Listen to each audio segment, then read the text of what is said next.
Au commencement, il n'y avait pas de boîte, mais un vase, et c'était déjà bien plus dangereux.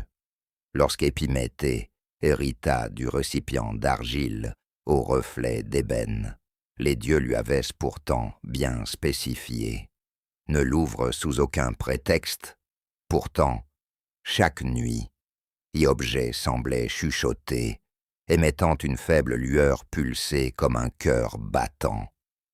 Ce n'était pas de la curiosité qui poussa finalement Pandore à soulever le couvercle, mais une compassion profonde. Elle avait cru entendre des sanglots étouffés provenir de l'intérieur. Ce qui s'échappa d'abord ne fut ni la maladie, ni la vieillesse, ni la haine.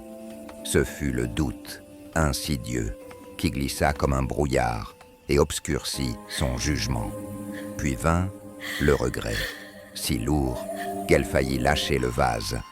Ensuite, la nostalgie d'un temps qu'elle n'avait pourtant pas encore perdu, qui lui tordit l'estomac, alors qu'elle tentait désespérément de refermer le couvercle, qu'elle sentait toutes les misères du monde s'échapper et contaminer l'air.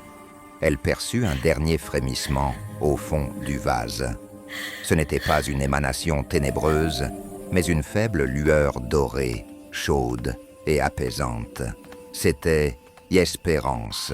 Les dieux, dans leur sagesse cruelle, l'avaient enfermée là, au cœur même du désastre.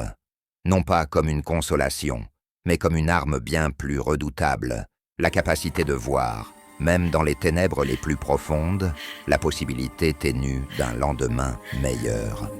Et c'est ainsi que Pandore, désormais consciente que le mal et le bien partagent le même récipient, devint la gardienne non pas de ce qui avait fui, mais de ce qui restait à construire.